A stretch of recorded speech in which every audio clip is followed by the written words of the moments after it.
All right, so I mentioned in the last session that these brushes that are kind of ruined from either setting them up in a jar and they're touching, or leaving them in the water where they get a bend, or simply just not cleaning them out well, will cause them to fan out and basically become useful or useless for the way that they were intended to be used, because this brush is going to do things that this brush cannot possibly do, and vice versa.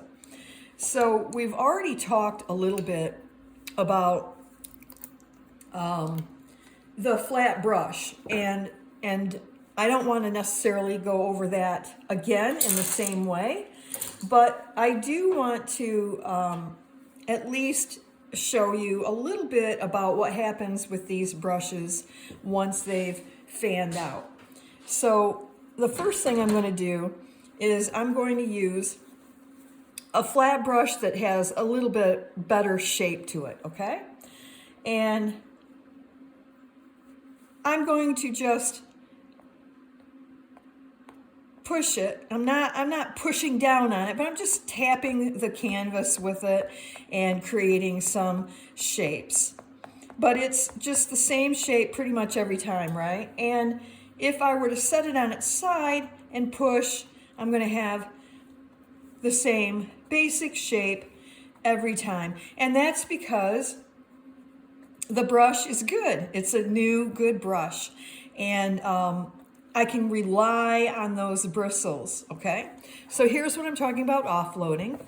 I'm going to come over here and I'm just going to kind of get that paint off this brush the best that I can. And you can see now that a lot of the color is off. And then I will go into my water and I'll clean it off. And to make sure, then I'm pushing. You can see there's still a little violet color there. So I'm going to go back into the water. I'm going to clean it again. We'll try that one more time. And now you can see that I can be sure that that brush is clean enough to be able to set it down until I get to the end of the session to clean it properly. Now, the next thing I'm going to do is I'm going to use this brush that basically, as a flat brush, it's trash. There's nothing good about it. But it does have an interesting use now that it looks this way. So I'm going to tap it. I want to get rid of some of the moisture. I'm going to tap it into that same purple paint, and I'm going to bring it over here. I'm going to tap it just like I did to get these straight marks. Now you can see the difference, and here I'll bring it out a little bit so you can see that every time I tap it, I'm getting a slightly different look to the stroke that's happening. And you can see why I would say that it's really good for stippling, because I want you to see how I'm twisting this in my hand too as I'm tapping it down. So I tap it and turn it in my finger and thumb, and then that way when it sets down, it's going at a different angle too. So if it does happen to have a repeat in it at all, some of the brushes will, and your load of the paint will make a difference too.